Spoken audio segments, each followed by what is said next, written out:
Hello, everyone. I'm Gemma Starr, and welcome to another episode of Manspeak.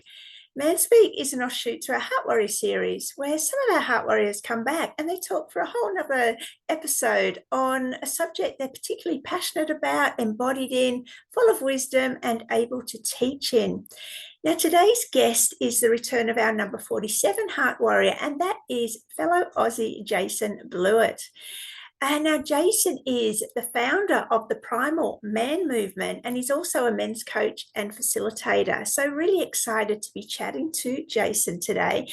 Now, his chosen subject is discovering the dark masculine, which sounds very exciting. So I'm really looking forward to blowing open this subject and hearing all about what the dark masculine is. So thank you for joining us and enjoy. Hello, Jason Bluett. Welcome to Manspeak this time. How are you Thank you doing? so much. I'm so good. Great to be back with you, Gemma. Oh, awesome. You're in Brisbane, aren't you? I am. Yeah, so just for people who don't know, I'm about 90 minutes north of where Jason is on the Sunshine Coast in Noosa. So, what a fascinating subject you've chosen, discovering the dark masculine. Let's get right into it. What Let's do is, it. in a nutshell, the dark masculine? The dark masculine are the attributes and desires, speaking about the man, so the dark masculine, the attributes and desires that men have inherently that because of the way society is set up are now considered undesirable. And so they get labeled as dark. Things that, because of our evolution and how we existed in tribal times during the majority of our species history, the things that we would have had to do to survive and the things that we were created and evolved to really want that now don't really fit so neatly in the way that our society is supposed to work. So we've got this really interesting phenomenon where these things are kept in the dark. These things are shamed, or these things, attributes about men, are hidden. And I've found for myself in my own journey that actually embracing those parts of myself, really understanding and letting them through and giving them really healthy places to exist has been a real gateway to really understanding my own person, who I am, and understanding where society may be actually telling me that who I am natively is wrong or bad.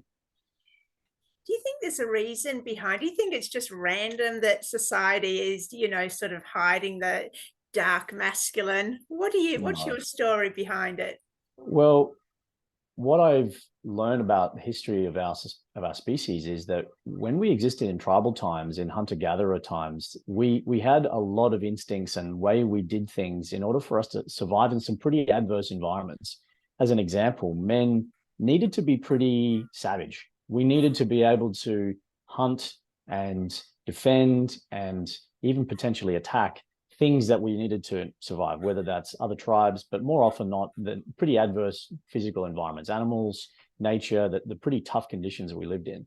And that needed to exist in a man in order for him to be likely to survive.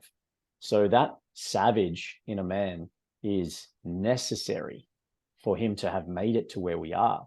And then over time, as we started to, rather than be hunter-gathering in the wild nature, we started to plant our food, and we started to settle, and we started to build cities and communities and places where our ability to be harmonious with other people became more important than surviving using savagery and our wildness in all of us. And so over time, that wildness, that wild man in all of us became less and less desirable for society. We didn't have a place to put that savagery. It's not an accident that the UFC, that boxing, that physical contact sports, that combat sports are some of the most popular things for men to watch or be a part of. That desire to compete, to exert ourselves, to really have that contest and that compression. Jiu-jitsu and a lot of physical contact sports so popular with men who are, especially who men in personal development. They get to a place where they actually realize that physicality, that part of ourselves, that warrior energy is a really big part of what makes us men. And to find healthy places to put it is now a journey for men in the modern context. Yeah. When you were saying that, it came up, to me that, as society evolved, Mhm. men were taught less and less to depend on these dark masculine aspects and to depend more on government for Yeah. survival. That sort of shift is interesting to observe Mm. as well. 100%. And the reliance on others to protect us. So police, defense forces have others do the protecting. And inside of the men's movement, there's a lot of advocacy for men to become capable again. And that's not to say that we need to be our own police force or that we need to go around carrying guns. I don't necessarily believe in them myself, but that there's a physicality and there's a capability to be able to defend ourselves, to protect ourselves and our family, that amongst men's movements is becoming more and more popular. And there's a reason. That instinct is really strong and there for men, and the context that we live in doesn't give us a place by default for us to use and to have as an outlet. Right. So, what are the specific qualities, Jason? There's a curriculum that I've created that identifies 15 archetypes, 15 dark masculine archetypes. And it's based on the work of the four masculine archetypes that a lot of people might be familiar with. It came from Carl Jung. So the foundation is based on the king, the warrior, the lover, and the magician. And for those who don't know, Carl Jung was a psychiatrist and philosopher, a guy who was very ahead of his time. He was a genius. He created these archetypes, and modern men's work has used those archetypes as a really great framework to help men understand themselves. And the reason why we use archetypes is it's a great tool, because when we tell people a story using characters, it's much easier to remember. It's much easier for them to understand it and for them to then apply that in their lives. What we've found in using those traditional four masculine archetypes is that there's a part of them that is obliging men to be compliant with society, with the rules and the ways that we've set up to live in harmony, which is great. And what we have identified is those traditional four masculine archetypes are what we call the light masculine. So they are noble, they are based on do no harm, they're based on the warrior energy, for example, is the traditional symbol is a warrior with his sword planted in the ground. And that's to say, I'm here in defense of what's good and right and what's mine, and I'll do what needs to be done. But there's not a forward leaning energy to it in often case. It's not a go out and get it. It's more of a defend what's here, in my experience.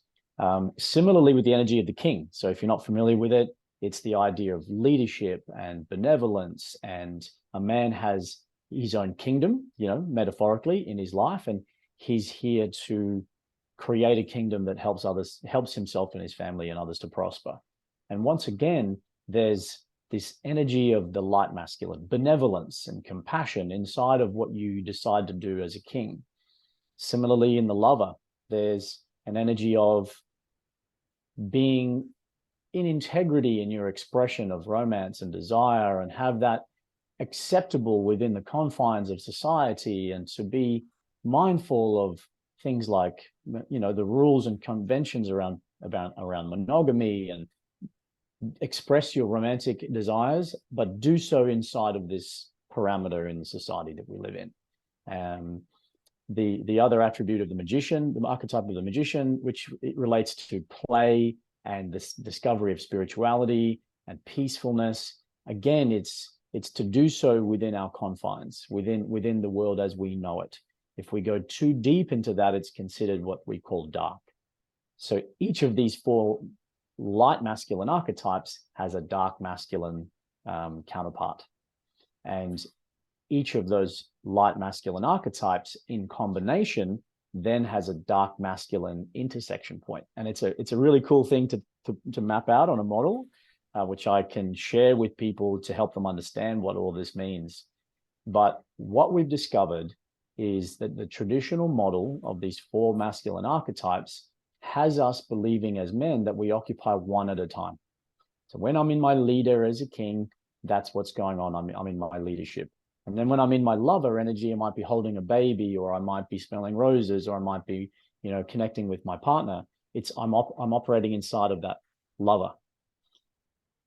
The limitation to that is often when we're in the throes of passion with our lover, we're actually embodying a fair bit of the warrior. There's a fair bit of animalism. There's a fair bit of ravenousness that comes online for men inside of lovemaking, inside of being really passionate about something we're pursuing. And then becomes this dichotomy. It's like, well, am I my lover or am I my warrior? Is the warrior appropriate for the bedroom? I don't have a sword here. But when we combine those two energies of the lover and the warrior, and then we give it in, we provide it to our partners in the space of consensual, relating, my partner's feedback is that she loves it. And the women that I speak to say they love it when their men become ravenous for them. And it starts to get pretty edgy. This stuff starts to get a little bit, like I said, a little edgy. As you explore those aspects, especially around the lover archetype, we're exploring sexuality. We're exploring things that are a little taboo. So there's a framework that we've created, which not only has dark masculine equivalents to the traditional 4, but then has dark masculine embodiments of the combination of the 4. Which is fascinating. Which is fantastic. And it's been part of my journey to discover these things were already there. I had parts of myself that were coming online, particularly in relationship. And the combination of the lover and the warrior is what we call the beast. And the beast is ravenous for his partner, ravenous for his chosen one or his lover, and expresses that in passionate desire with an intention to do no harm. He's not there to force, but it's there to express passion out of this intense place of primal desire within. I find it's universal within every man. A lot of men don't have that activated. A lot of men don't necessarily have access to that in their relationship. But everybody who I've ever introduced this to says, it's there. Well, let's keep going down this direction, because I'm sure this is a subject that everyone is interested in. So please just give us, your take on it all. Where's the boundary? As you said, it's a whole spectrum between light and dark masculinity. Explain this one on sexuality for us, please. Absolutely. So in each of the archetypes, we have the dark masculine correspondent. So each of the primary 4 has a dark masculine. So the lover, when it's intersecting with the king, the dark masculine archetype we identify as what we call eros. And eros is the part of a man that desires to lead, which comes from the king, and to lead in his relationship, which is where we have the lover.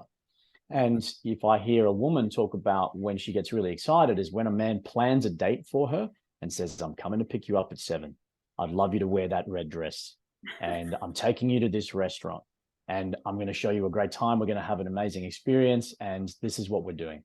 And that leadership, that masculinity that provides safety and also leadership inside of a romantic connection is a beautiful part of what men, I often find, really in their heart's desire.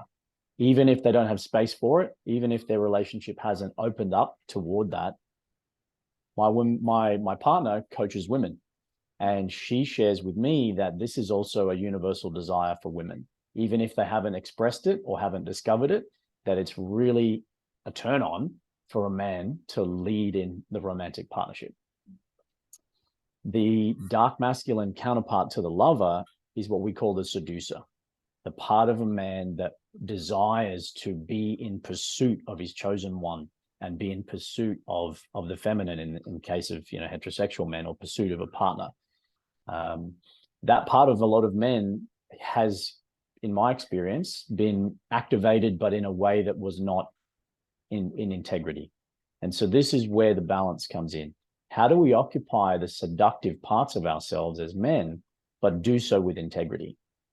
So to me, integrity is the boundary that sits around the entire framework of all of the archetypes that we've created. And integrity to me means consent. Integrity to me means keeping agreement and honoring our word. And integrity means to me being in truth without deception. And inside of that, pursuing our desires and expressing that to our partners is a beautiful thing that once men give themselves permission to do, it opens up a whole world of possibility for them. So good. Yeah, absolutely. And there's plenty of circumstances where men have drifted unconsciously into that part of themselves. You know, there's a whole community of people in the pickup artistry game, or the pickup artist community. They occupy that dark masculine archetype of the seducer, but they occupy what I call the shadow side, which is they are actually acting out of integrity. They're doing things in order to manipulate without knowledge and without consent. And that's a very important distinction to draw. These dark masculine archetypes and these teachings of the dark masculine create a lot of power for men. They have them access parts of themselves that women may not consciously realize, but is actually very magnetic. You know, when I've shared these parts of myself with my partner, she expresses that there's almost an uncontrollable feeling of desire that comes over her. She feels really drawn into these expressions of the dark masculine. So used irresponsibly, they can create a lot of impact in a negative way. So it's important to say right up front that if men are going down the path of discovering these teachings, is to be responsible in their use and to be just responsible in how they express these things with partnerships and in the world around them, because I'll explore the lover-based archetypes, but there's all of the other three have their own corresponding combinations. The other dark masculine archetype in connection to the magician is what I call the dominant. There's a reason why 50 Shades of Grey was the most popular book of erotica that's ever been produced. There is I feel, an untapped dynamic that exists for me, I believe, on an evolutionary level, where men really desire the experience of being in leadership inside of a consensual, romantic bedroom environment and an erotic environment. And, you know, the feedback, again, I've had from my partner and from other women is that when a man really leads from that place of creating safety, creating consent, but then also creating an experience, it brings in this magician element of, I'm actually creating a scene. I've set the music, I've set the play, I've set the environment. I might choose to use props and tools and outfits or blindfolds and, you know, create sensory deprivation for my partner so that she can heighten her experience of what she's exploring. And anybody who's either watched the films or read the books for 50 Shades of Grey, I don't know too many people that didn't get activated from that book, from that story. And it's not to say that every woman desires to have a dominant masculine partner. It's not to say that there's not women who desire to occupy that role herself.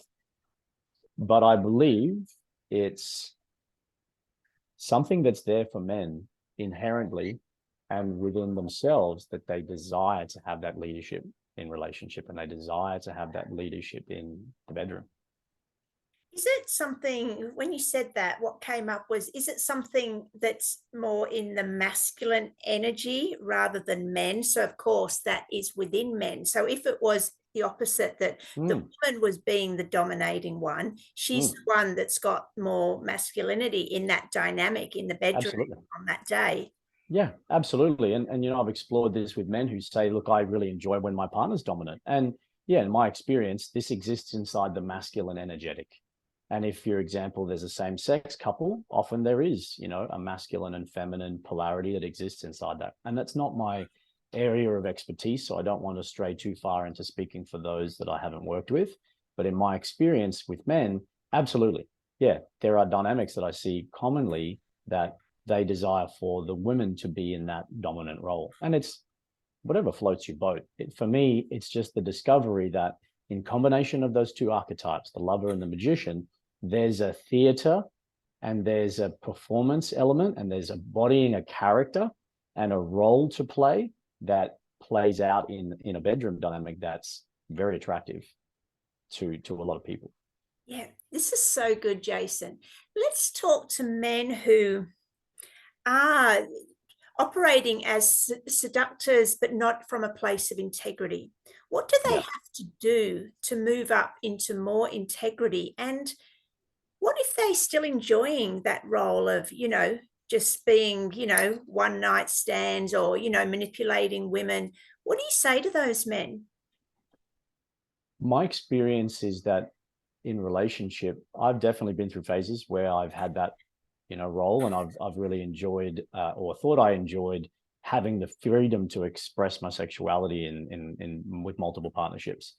What I found for myself is ultimately I paid an energetic cost within myself. I then over time lost my ability to connect really deeply with a woman who I then chose. When I created deeper monogamous relationship, I actually struggled to authentically relate and connect. And so it was almost like over time, it chipped away at my ability to be really deeply and romantically connected.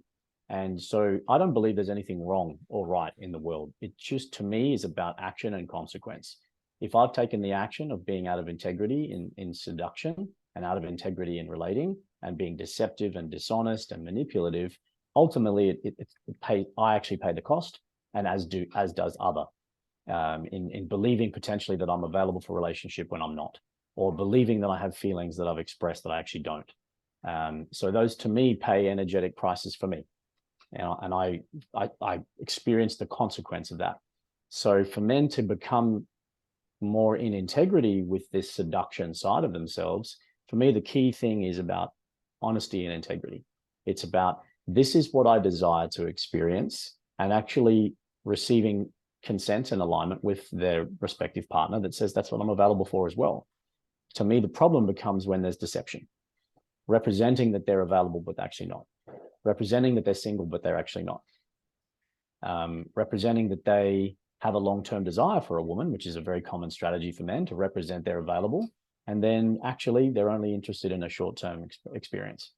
And power to people who want to have whatever experience that they want.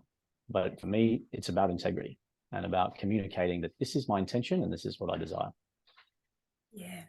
So in your experience, men who are operating, let's say, in a lower frequency of non-integrity, what are the chances that they can move up now to full integrity? And the way they're operating at the moment, they're obviously doing it because they're getting benefits, right? Yeah. We don't do actions unless we're being rewarded for it. So Yeah. what's the push? What's the bonus for them to actually work through this healing work and come to a place of integrity? For me, the depth of true intimacy and connection in partnership is only available from a place of having access to that within myself. Meaning, if I've experienced casual sex over years and years and years, it eventually immunizes me, or it insulates me from the ability to have true depth and connection. And it creates this reduction in the value of that physical intimacy. It's what we call in economics, they call it diminishing marginal utility. The more I have it, the more I actually really enjoy it. And if I keep that intimacy available for a person who I'm choosing, and I'm choosing either with exclusivity or with intentionality, then I believe I experience that as much deeper.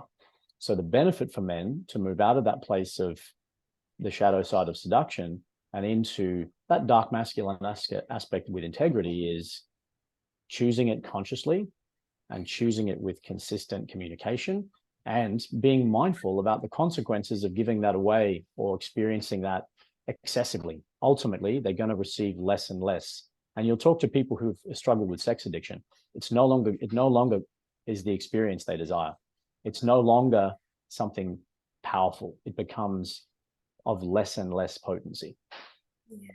Because the way I see it now with what you're talking, I mean, even if a man is into the seductive stage where he does just want one night stands, if he's operating out of a place of integrity and honesty, saying, look, this is what I want, I'm only interested in, a great time for one night, that's just as much as being in integrity as a man who is wanting the full commitment and being honest at the other end of the spectrum, right? So Yeah. it's honesty and accountability and the responsibility, being honest towards women about what you're actually desiring. Is that right? That's my experience. Yeah, my experience is if I'm in honesty and I'm in integrity, I experience the consequences and the impact and the experience that I'm choosing, which for me on my journey, I've chosen that path before, and I've chosen that more, sexually expressive seduction side with multiple partners and with different situations where I give that away or I offer that and share that with multiple people. And then I've now chosen, and in my experience, I'm able to have a deeper experience of connection and intimacy inside of, a deep sacred connection with one person. But I have no judgment or belief of whether one is right or wrong. For me, it's about choosing. Yeah. What do you receive from that? And is that something that you've mindfully chosen rather than compulsively pursued because there's a desire there that's not being met? So good. I'm sure we could talk for 90 minutes on sex, but is there anything else that needs to be said about this subject before you move on to other archetypes? Yeah. Gemma, you able to pause the recording for a quick second? I've just Sure. got an interruption here. I just need. So, Jason, where are we going to go next? So if I think about the archetypes, I visually picture them. So the king at the top, the lover, and then the magician, and then the warrior. The other archetypes, dark masculine equivalent of the king. The dark masculine equivalent of the king is what we call the sovereign. And in this model, the sovereign is really a place of making the very difficult decisions that every man occasionally has to make in his life, and doing so with razor sharp clarity, understanding that they may be difficult and that the impact of those decisions may have consequences, but to do so with integrity. And I'll give you an example. If I have a partnership that I really understand is no longer serving me, and I'm staying in there out of a sense of duty and obligation and feeling like I've committed all this time to this relationship, but if I'm honest with myself, I know that it's not the right place to be for me or for this person. It's not working. The sovereign, that dark masculine part about us is that decisive action taker that says, this is what's needed. I'm not going to prolong this any more than it needs to be. Another example would be in a business relationship where I'm no longer profiting. It's no longer of benefit. I've got to potentially close down my business, which is going to have consequences on people. They may lose their jobs. They may lose their livelihoods. And men who are very successful entrepreneurs, they occupy this archetype very often. My father's a very successful businessman over a long period of time, and he's able to really dispassionately make a decision that he knows is ultimately is in the greatest good, but that may have impacts on people. And there's a part of us as men that are taught we shouldn't do this. Don't leave a relationship because you'll upset somebody. Don't, terminate that contract because somebody's going to lose money. Don't do that hard thing because somebody's going to be hurt emotionally. And again, the key here for me in this teaching is having the integrity to be clean and clear about that decision, not from a place of punitive or punishment or manipulation, or again, trying to exert control over someone who's not consenting. It's about, this isn't working for me, or I need to make this hard decision, and this is what I've decided to do, without hesitating. It's unwavering, and it's something that every man who is ultimately very successful occupies when necessary. Yeah. Can you give men tips to have confidence to do that? In order for us to access the dark masculine archetypes, we need to have the light masculine archetypes underway and being embodied. So within the king, it's important to understand my own purpose, my own mission, my own goals and direction in life. And once I'm clear on where I'm going, it lets me have a lot more clarity about where I need to make those hard decisions. Okay. So for a man wanting to occupy his sovereign, in order for him to make the hard decision, he needs to know what that decision is for himself. So to embody the king, discover your purpose, find, your values, create a vision for your life, decide where you want your life to go in the next 10 years and create a plan to get there. And inside of that, it gives men a lot of clarity and confidence and purpose about, this is where I'm going. And if something's not in alignment with that, I need to say no. I need to be able to say, that's actually not going to work for me.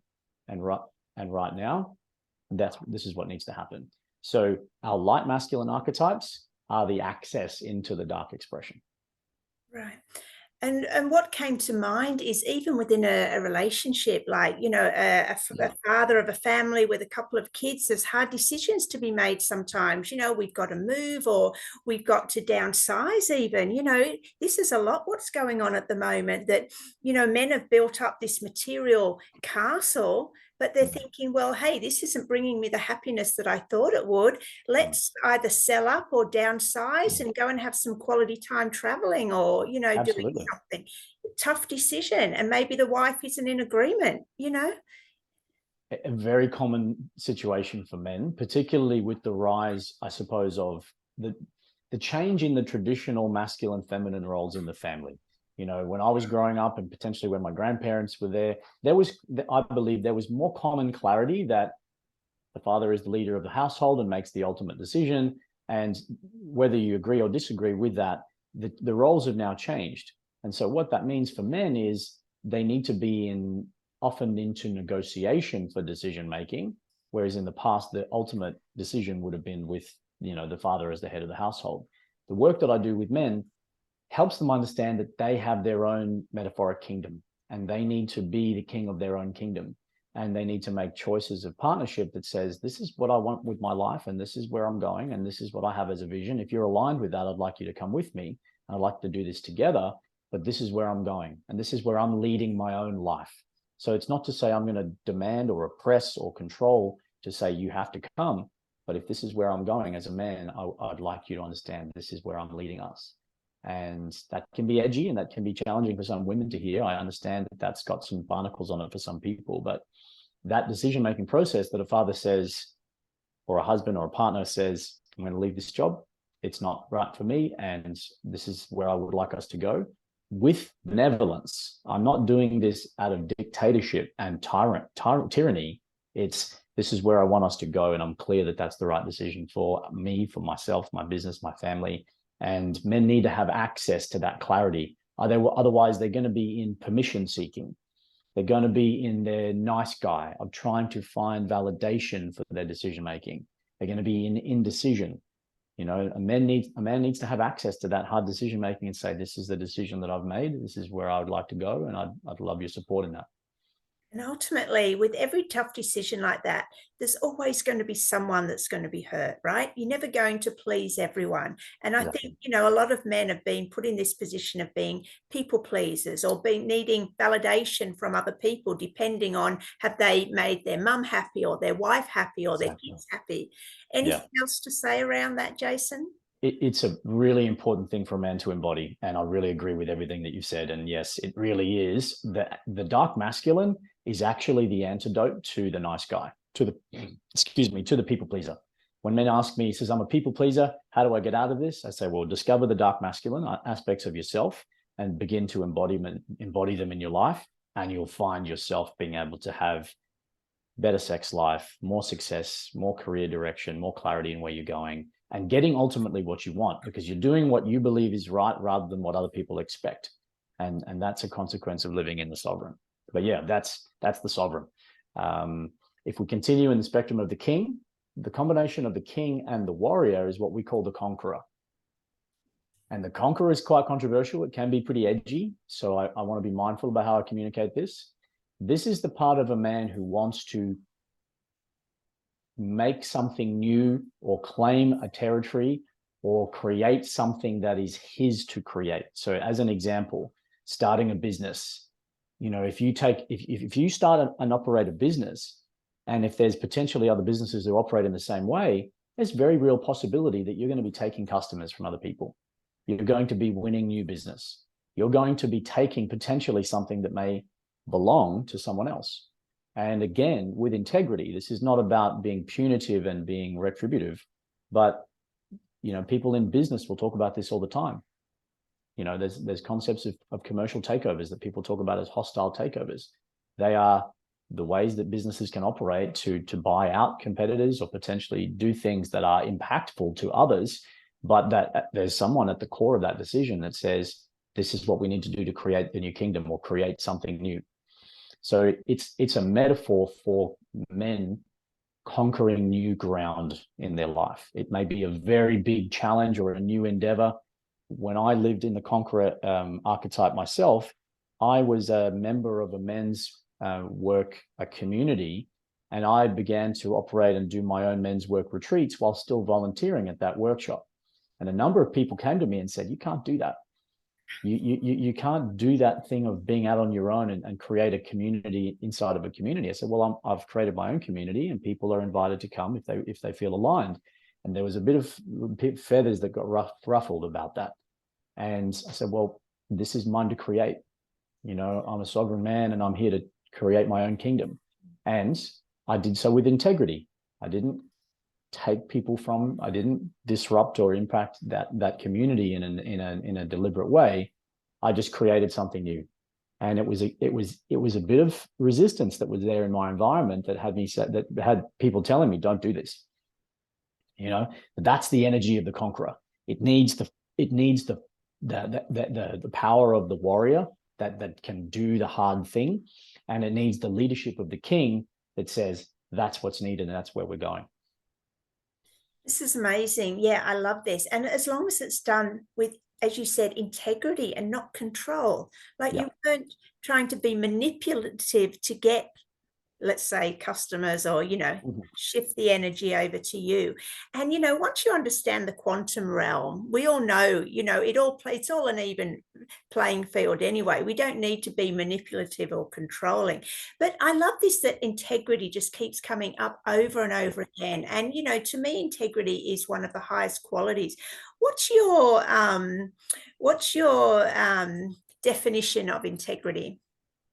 Yeah, it's a really good question. Integrity to me is what I would describe as a master value, because if I'm to live in alignment with my values, integrity keeps me in alignment with all of those things. So to me, integrity is ultimately doing what is represented that I will do. So if I represent or make agreement that I'm going to do something, I will make best endeavors to do it. And if I can't, I'll be in communication. So for me, integrity is about clarity of intention and clarity of agreement, and then clarity of whether or not I'm able to meet that commitment. That's a few things that come to mind around integrity. It can be a difficult idea to define. And I think a lot of men get confused about it, because what happens, I find, is that men believe that when they're doing what is expected of them, they're in integrity. They're doing what others told them to do, they're in an integrity. But for me, I operate from a place of agreement. Have I agreed to do what you want me to do? Are you asking me to do that? If you're asking me, then I can say no. And if I'm asking you to do that and you said yes, integrity for me is to say, I'm holding you to your word, and I'd appreciate you to, honor your word on that. And if you don't, I want you to know that this is not an alignment for me. This is out of my values of integrity. You haven't met that commitment. So for me, integrity is a lot about agreement. Yes, I like that. Okay, I'm sure we haven't finished exploring the archetypes. So yes, we'll keep going. So the dark masculine expression of the warrior is what we call the savage.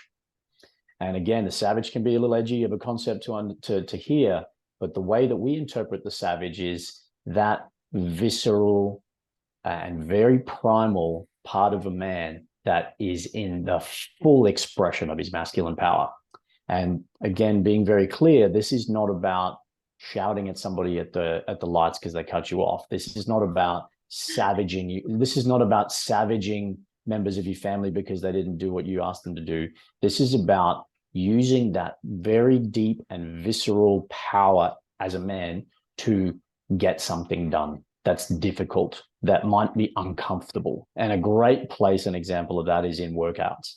So for men, if they're in the gym and they've got that extra 10, 15% they need to get that new personal best, the savage is the part of a man that deploys all of his raw masculine power and potentially physicality to get that last bit done. The savage is the part of a man or a woman that sits in the ice bath for 10 minutes.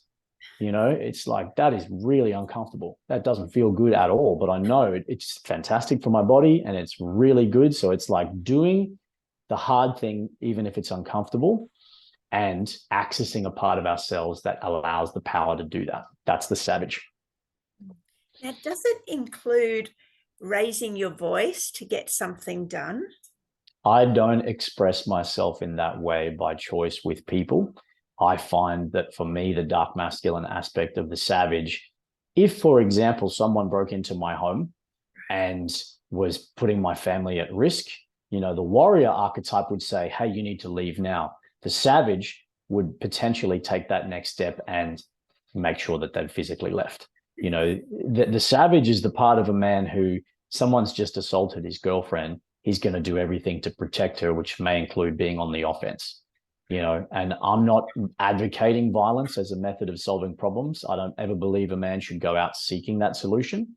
But in the very rare occasions where a man needs to access the part of himself that's willing to do what's needed, that's hard, and that may involve physicality, that's the savage element. But it's not in an oppressive or offensive way without absolute necessity. Right. So how would this look within a relationship between a man and a woman, say? I wouldn't, because this is on the warrior side of the archetypal spectrum. I don't consider this to be something that a man would deploy in relation to his relationship. In relation to the relationship is when we had the warrior and the lover. And that was the beast, that part of ourselves that wants to ravish our women, ravish our partner. That's deploying that connected side of the warrior. In this aspect and expression, for me as a man, it's competition, it's sport, it's weightlifting, it's physicality, it's difficult physical strength, feats. And then potentially sometimes it's like, you know what, I've got a really big deadline and it's going to need me to work all night, and I need to go hard. I don't live there. I don't stay in the savage. A great example, reference point for the savage archetype is David Goggins. He is a man that embodies the savage almost constantly, consistently pushing himself past his own limits. He's also a great cautionary tale for what happens if you live there. Any of these dark masculine energies and archetypes are places that men have access to that they can use and deploy at different times when it's appropriate. But if we live in the seducer, it's not going to be a good time. If we live in the sovereign, we're going to be hardened and we're going to be, dispassionate. If we live in the savage, we're going to potentially ignore our pain thresholds and injure ourselves and do damage potentially to our body or to others. And so these are things that can be deployed when needed, but not lived in, if that makes sense. Definitely. I love that that came up about, you don't bring the savage into your relationship with a woman. It's more sort of, I imagine it's sort of like in the men's realm, when you're hanging out with men and you're inspiring each other. And exactly. That's sort of like total male energy and field. Or even, in your own man cave or your own space, what you've got to do to get motivated, but you don't bring it home to your woman. Okay, I love that. Thank you. Unless in protection, there's no place for the savage in relationship, I don't believe. A great example is a man who I was speaking to does metal work. He puts on heavy metal music and he just goes and he's working that hammer and he's working that metal, and it's like the savage in him is just go. It's just that he loves it. He loves it. He says he feels fully activated, fully alive as a man. Definitely great in the men's workspace, again, with integrity. It's not directed at a man, to destroy a man, but in competition, in wrestling, and in physicality. Great energy to have access to. And I think a man is not really in full embodiment of himself if he doesn't have access to the savage. Yeah, I can see that. Great. Okay, what's next? Let's keep moving. So when we get to the warrior in combination with the magician, we have probably my favorite archetype. I don't like to pick favorites, but this one's I've got a real soft spot. This is what we call the dark masculine archetype of Neo. So based on the character from the Matrix, the warrior that is also accessing his energy of the magician, he's able to perceive truth in his environment and the programming that has been installed or the projection that's being put on him by others. And he's able to set boundary and say no. There's a great scene in The Matrix where the bullets are all flying at Neo, and it's when he discovers he's actually in command of his own destiny and in command of his reality. He says no, and the bullets all freeze in midair, and he picks one of the bullets and he keeps it. that's the perfect illustration of this archetype of Neo, because it's about discovering your own truth, discovering the information, the projections that are being put on and given to me in society, choosing my own road and pursuing it with the energy of the warrior, even if it's against the grain, even if it's an unpopular opinion. You know, the Neo archetype is like that 22-year-old man who goes and travels to South America to go and sit in the jungle and have ayahuasca, and discovers the deepest parts of himself and inside of his psyche, and goes through this ritualistic initiation for self-discovery. It took fortitude, it took guts, it took bravery that comes from the warrior, but it also took this connection to the deeper parts of ourselves that comes from the magician. And, you know, I imagine this is one that many men at the moment are coming to identify with, if they haven't already, you know, as this big shift takes a place in, you know, our awareness of the world and who's been controlling it. So, yeah, any more to say around that, Jason? So much. I could talk about Neo for a long time. So it's really necessary, and in a lot of ways, it's the enabler to a lot of the actual dark masculine archetypes, because it's where we get, in this model, the awareness of the beliefs that we've been inherited and downloaded that are not ours. So in order to occupy the seducer or the dominant or eros in our relationship, or be in the beast, we need to cast off the conditioning that says that's taboo and wrong. In order for us to pursue and conquer territories unknown and go and make difficult decisions, we need to cast off the belief that we have to be nice to everybody, you know? And then when we discover the other archetypes in full expression, again, there's these belief systems that we carry because of who we've been raised by, because of our media, culture, society. We're living inside of a world that, by analogy to the movie of The Matrix, we have been programmed, and we are living inside of a world, conspiracy theories aside, it is genuinely, I think, undeniable truth. We have been programmed by all of those systems to have certain beliefs. And whether or not we align with those beliefs is probably the first step to actually a man embodying all of himself, is to say, there's a game maker called EA Games. And when I was a teenager, the game would flash up with this sign at the beginning that said, "Challenge everything." And it was this subliminal message that really landed for me. And Neo really epitomizes that. It's, I'm going to challenge everything that's given to me, and I'm going to choose what's right for me. And then if it doesn't align, I'm going to go in the direction that may be against the grain. I have this great memory of being in London, and I was traveling the wrong way in peak hour with two big suitcases. My wife at that time, she loved her makeup and lots of shoes and bags. So I had these two enormous suitcases, and I was moving against the flow. There was thousands of people pushing through this tiny little space, and I was dragging these suitcases, and I'm like, this is fucked. Oh, what am I doing? And there's been so many times in my life where I'm like, I'm doing this. I'm actually going against the grain. And I didn't get vaccinated. My entire family were in arms, and they're like, what are you doing? You've got a son, you're being negligent. And I was like, it's not right for me. No judgment to anybody who chose to do it, but it's not right for me. I don't want to go down on that rabbit hole, but it just was an example of where I was in my moment of Neo that said, this doesn't feel right. That's not the way I want to go. It's not what I choose. And the more force that got applied to tell me I had to have this, I had to do this, it was like more equal and opposite reaction saying no. And now the reality of the things are coming out, and people are really discovering what the real consequences have been for people who made that choice. And I'm like, we've got to be able to make our own decisions in life in order for us to achieve big things. These, for men who want to have big impact in the world and who want to live on purpose and want to create things of impact and legacy, there needs to be a really healthy dose of Neo, because people are going to tell you, you can't do this, you shouldn't do this, you need this permission, you need a piece of paper, you need this training, that's not safe, that's not a good idea. When I became a men's coach, my family were like, what the heck? You left a job in mining, you've got a law degree, you've got all this stability, what are you doing? And they were in their full projection of it's a bad idea.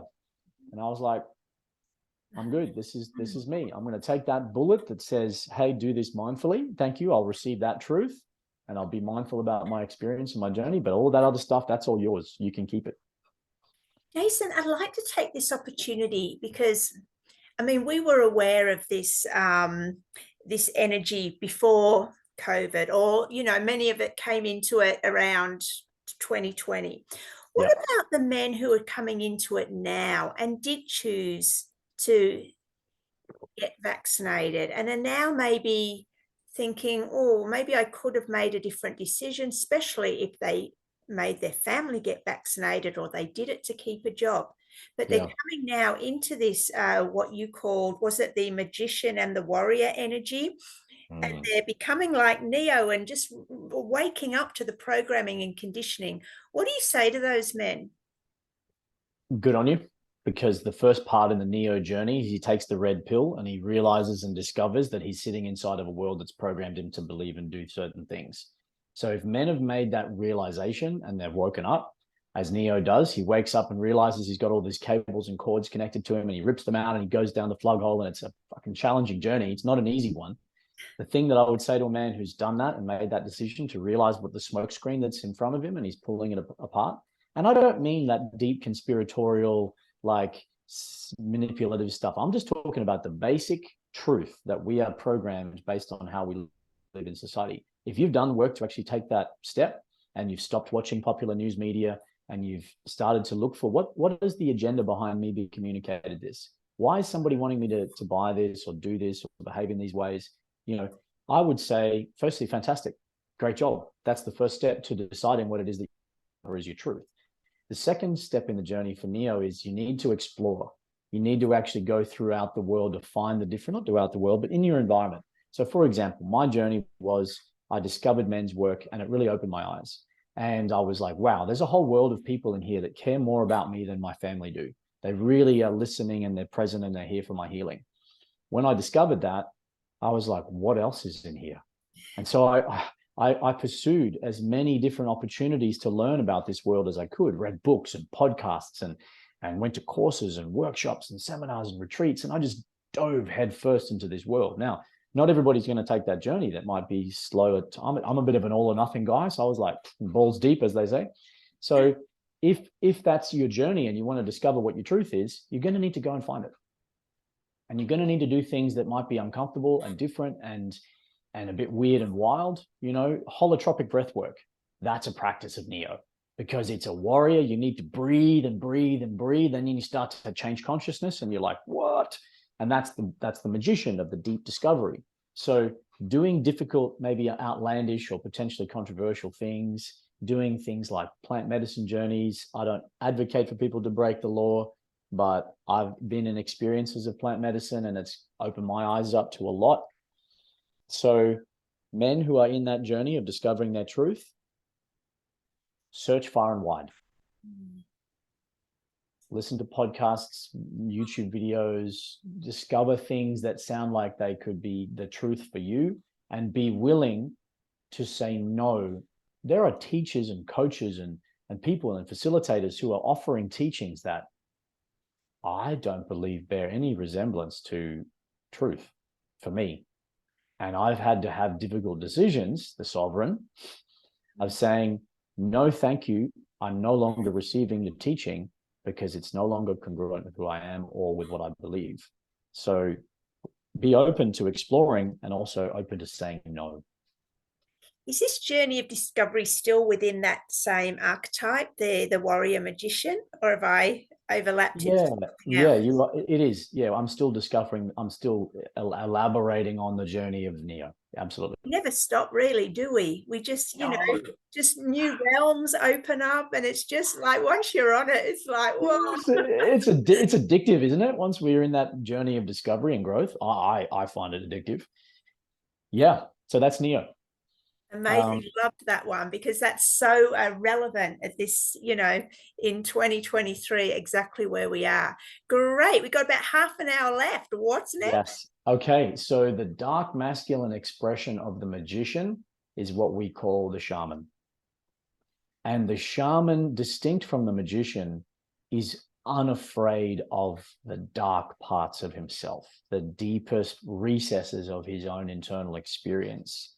He's unafraid to explore the arcane and the mystical, and willing to do and experience unconventional things in order to discover what is underneath and what is the truth. And it is an ability to interpret and read the signs available to all of us that give us signal about where we need to go in our lives.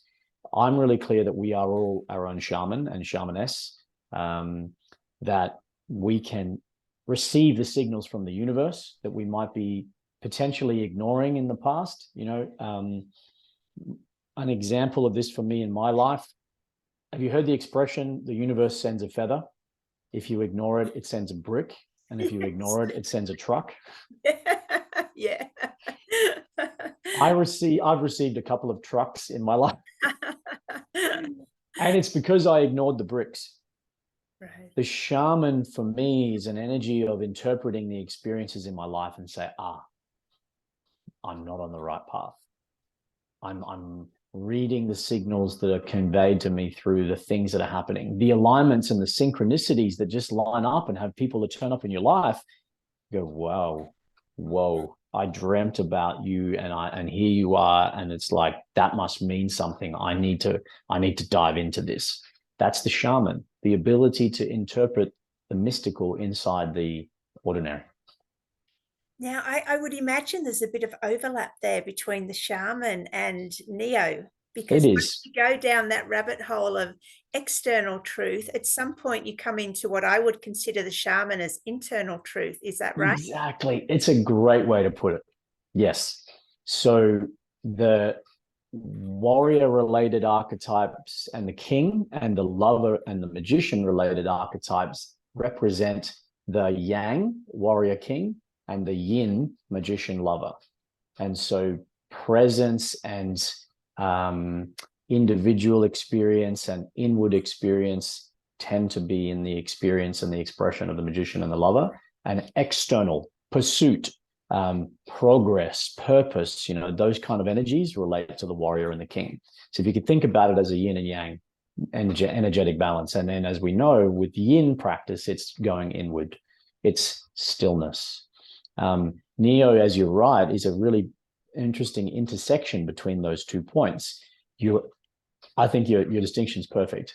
Once you've actually discovered that truth, the inward self-inquiry is definitely, for me, the energy of the shaman. It's a willingness to go to the dark places within ourselves and discover that truth.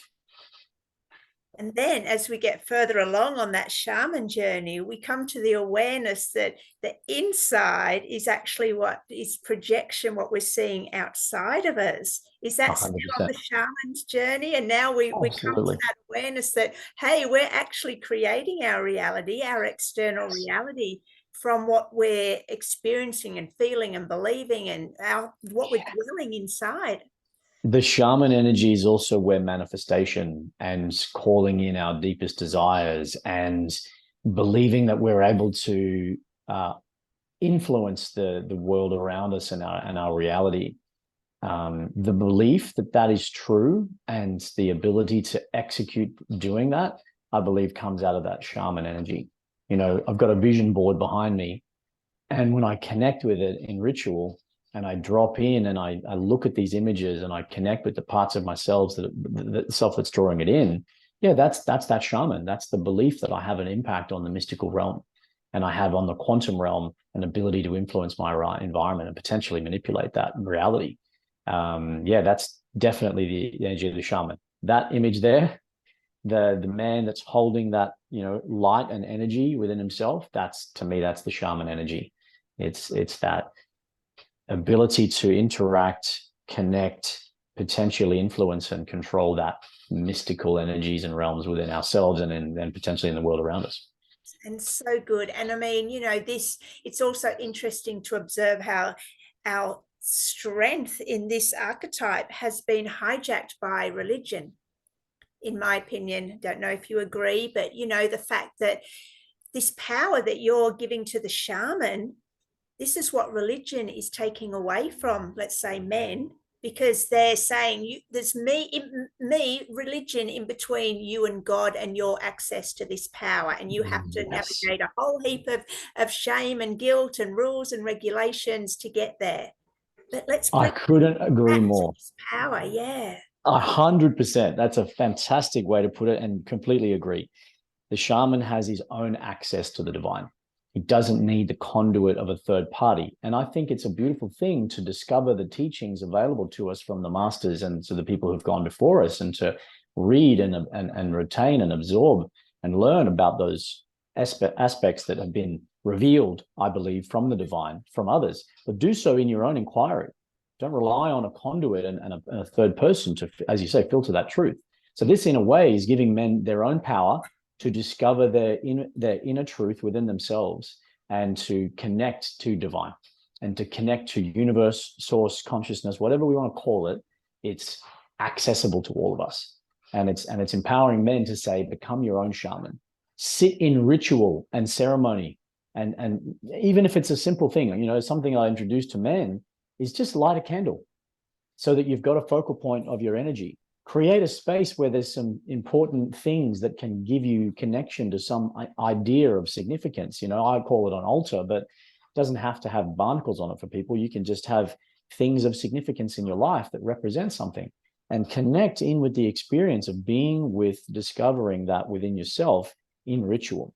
And we don't need to call it culty or weird, or we don't need to have all the associations that religion has put, as you say, put on the top of us to say, no, unless you light the candle in church, you're doing witchcraft.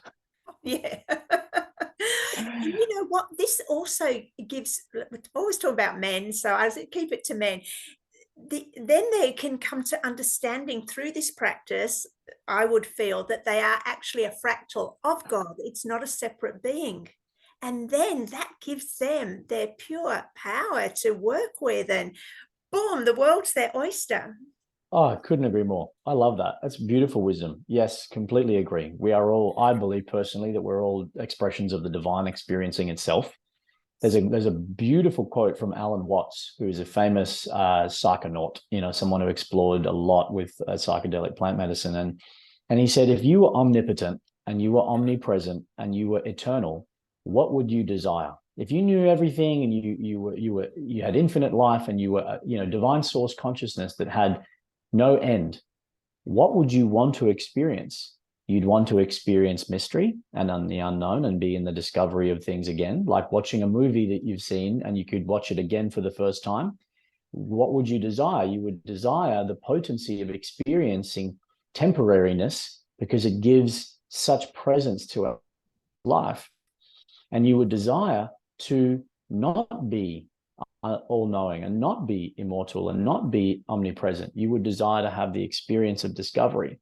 And that's, I believe, our journey is as physical manifestations of the divine experiencing itself.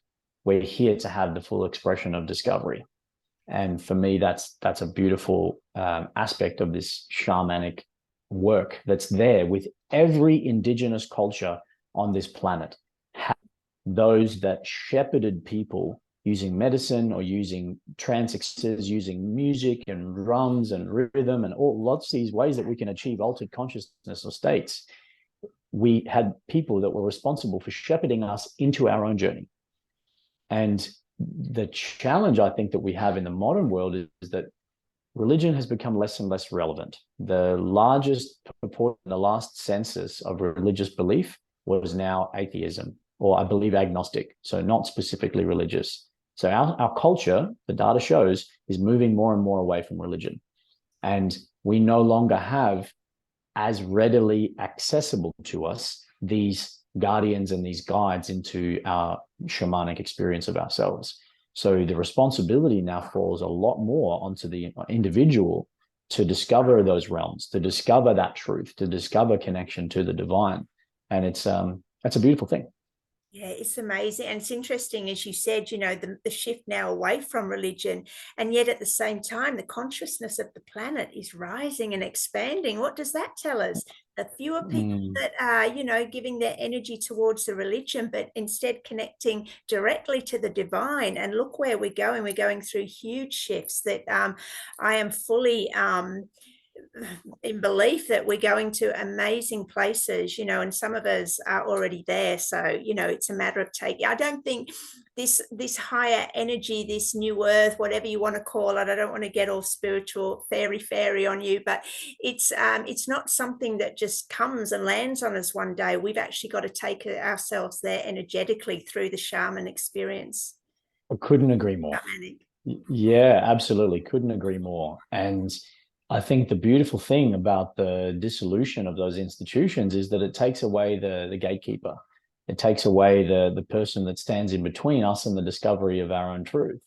And the more we give ourselves permission to be in discovery, the more likely we are to, one, to discover it, and two, to really believe it. I think one of the experiences of, and this comes back a little bit to the archetype of Neo, one of the experiences I feel for a lot of men is that when they're given these beliefs by default, a lot of people will potentially go along because it's culturally normal. People that would go, and this is very rare these days, but people that would just go to church because it's what my family does, or people that would just participate in these practices and rituals because it's what we do, rather than be an independent investigation of their own truth, which is a really foundational belief for me. And empowering men to have access to these parts of themselves, for them to go on their own journey to discover their truth is, again, I think a key for a man to embody all of himself. If we don't have access to our spiritual side, we're leaving a lot on the table.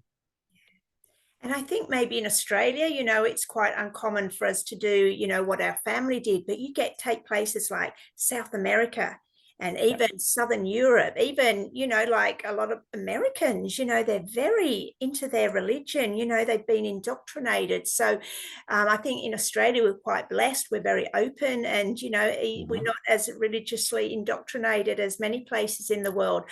Okay. And I loved what you said about the gatekeeper, because immediately came to me the word controller. That gatekeeper of religion is in full control of, beliefs. Right. How many more have we got to get through? One more. Oh, great. What is it? In the intersection between the king and the magician, we have what we call the rock star.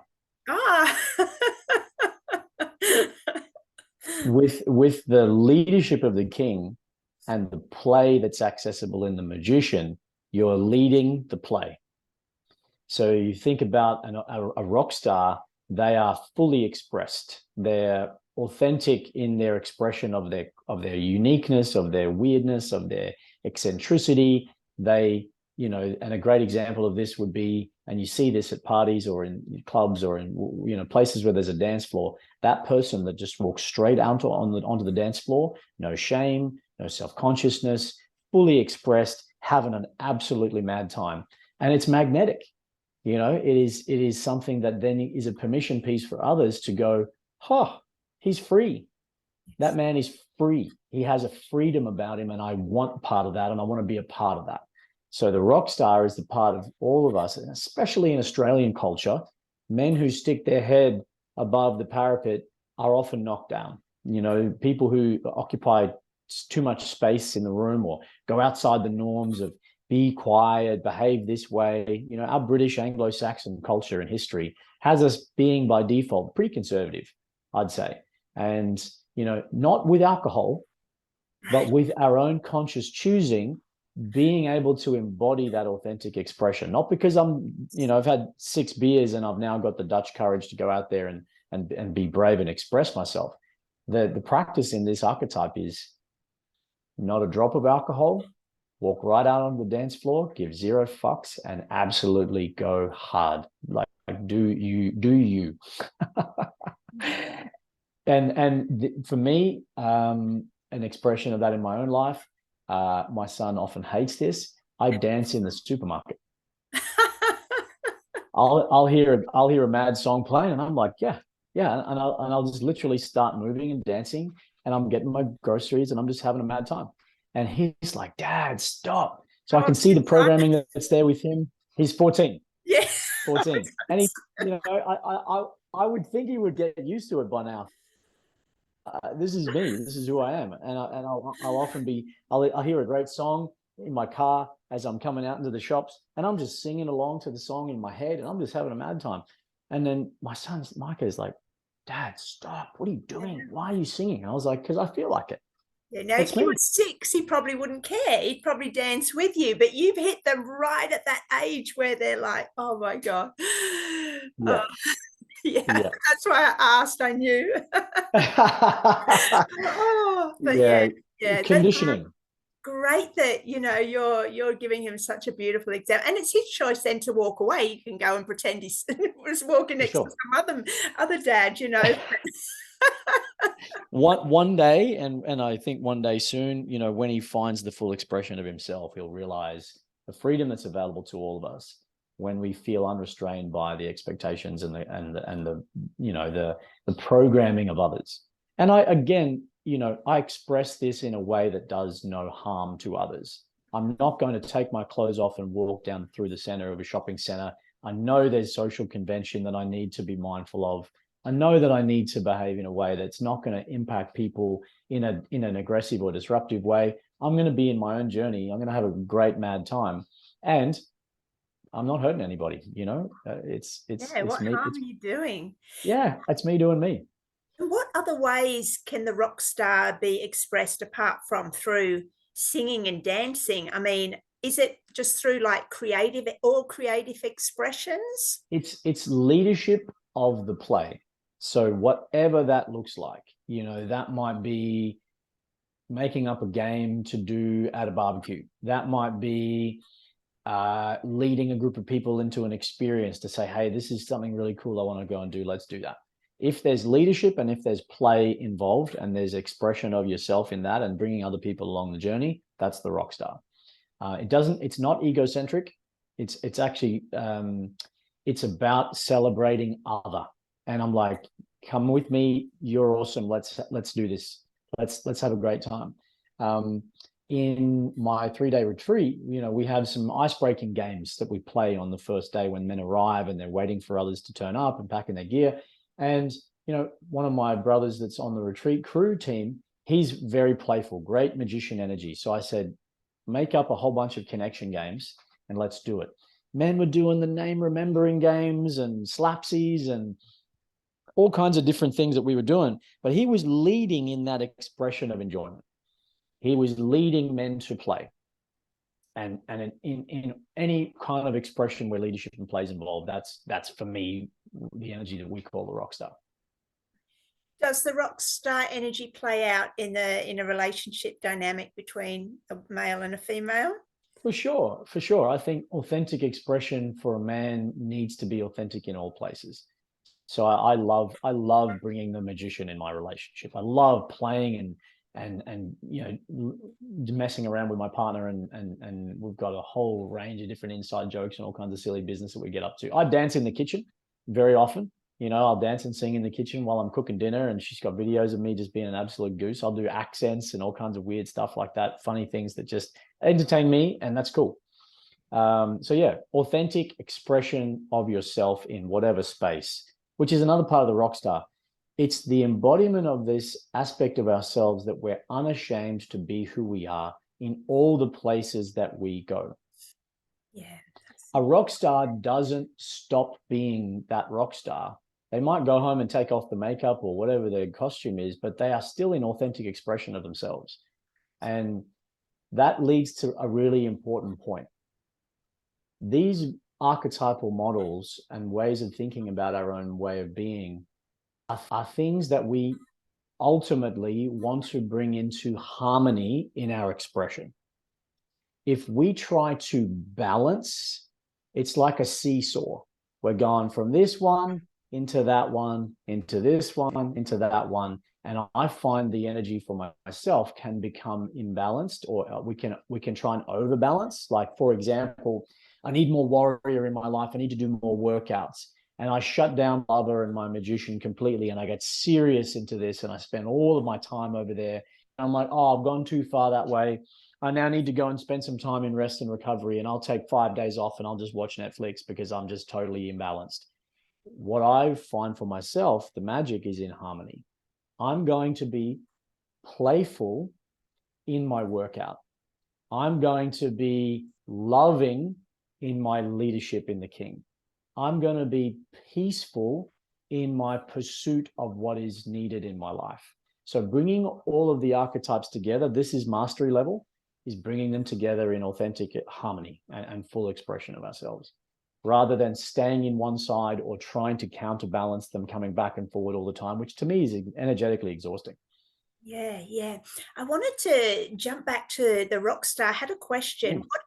What if a man does need those, 10 drinks to get on the dance floor, or, whatever is his drug of choice, to embody that rock star energy?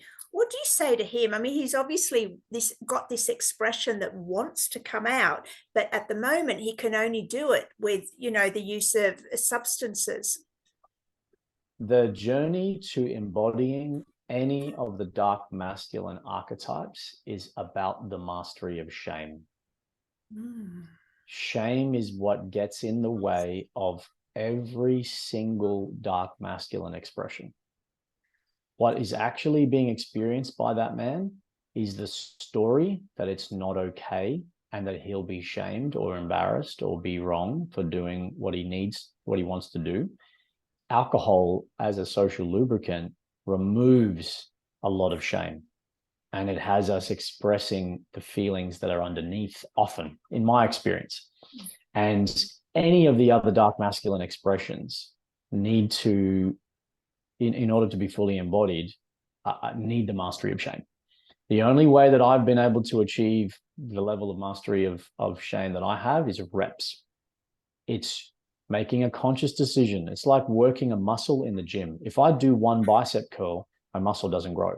But if I do 5 sets of 12 bicep curls 3 times a week, now I'm going to grow that muscle. So the muscle of mastery over shame is reps. I need to make a choice to do it, and I need to do it as often as I have an ability to do. Oh, that's so good. I'm so glad we got to that piece. All right. So now, all right, we're good. So you did touch on wrapping them all up in harmony. Have you got, for mastery, have you got anything more that needs to be said around any of the archetypes or coming into this harmony before we move into, the great things you've been doing at your retreats and your projects? All of these archetypes are accessible and live within all men. They don't need to create them. They're already there. The work in order to discover them is to remove what might be in the way. Those primal forces and desires and nature within all of us are universal. The desire to ravish our partners, the desire to work hard and strive, the desire to discover peace within ourselves and to connect with our experience of life. If men find that there are aspects and archetypes that are not strong in their current expression, know that they're within us, but there have been things that have occurred in our lives, and we do this. We say that this is the conditioning and this is our true nature. We need to do the work in order to peel back that conditioning, peel back what we believe that maybe not doesn't serve us. So this is a journey that can take years. I've done this work for about 5 years, and my discovery of the dark masculine archetypes was actually me realizing what I already knew I didn't know. I love that. And so my counsel and my guidance to men, if you're discovering this work and you want to dive deeper, is have patience and compassion for yourself about the areas that you need to or desire to work on, and know that it will take time. It will be a journey that may take years, and ultimately it's a lifetime of embodiment for me. So yeah, I'm for every man who's watched this video and stayed right till here in this video, take action, embody these aspects within ourselves, and do something about it. I would love, if it's appropriate now, for me to learn more about them. Please do. These archetypes are not things we can Google. This is a curriculum that I've created through my own work. And I ran an online workshop that used each of these archetypes as what we call the antidote to the nice guy. So the workshop was in 2 parts. Is understanding the conventions and the traditions and the conditioning that we exist under that have us believing all these things are wrong, the nice guy conditioning.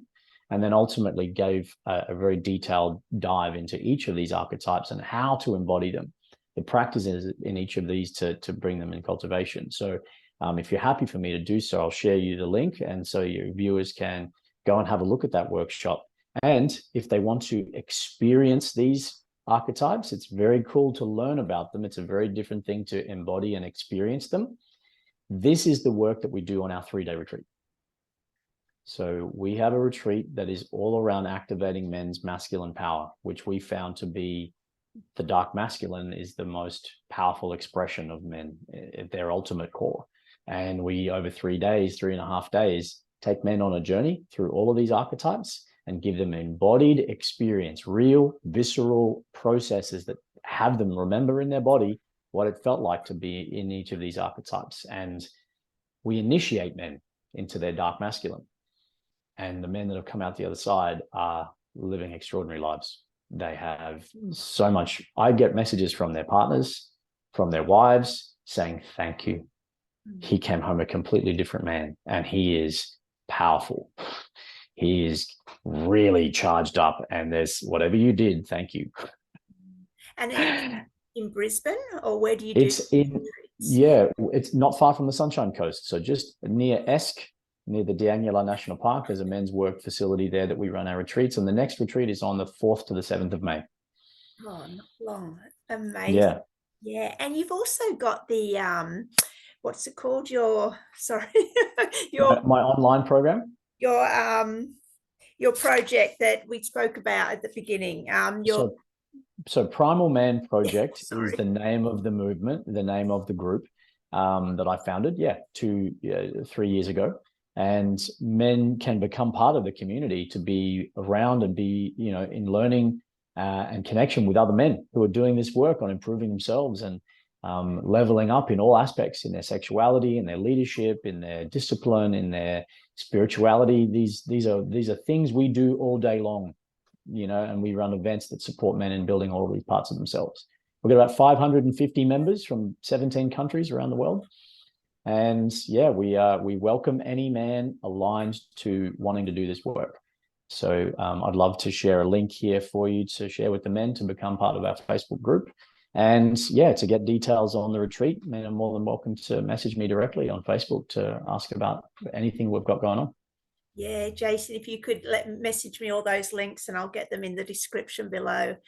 Amazing. Oh, wow. This has been one of my favorite Man Speaks, one of them, because there have been others, but just this conversation, it's just just resonates, even, as a woman. And I'm here thinking, oh, what are the women's archetypes? I daren't open that conversation because I'm going to keep it to men. We've also created them. My partner and I mapped them out, and we created the corresponding dark feminine archetypes. They're wild. Oh, I would love to find out about, where can we find out more about those? That's coming soon. We may have an event. It's potent teaching, and we're in creation of that. The masculine has come first and is leading, and the feminine is taking reference and an example and won't be far behind. Oh, I love that. Just keep me in mind, please, when that comes out. Yes. Awesome. Wow. This is honestly, such a great conversation. Thank you so much, Jason. You're just full of the wisdom and the experience and the embodiment of the dark masculine. So fascinating insights there. Thank you. Thank you. Thank you so much, Gemma. It's awesome to connect with you again here. And look forward to having other conversations in the future. There's plenty more for us to dive into. Oh, I'd love that. Thank you. Thank you so much. You're very welcome. Thank you. Everyone, thank you for watching. If you could like, share, subscribe, and we look forward to connecting with Jason again on another episode of Man Speak or Watch This Space. Yeah. All right. Bye.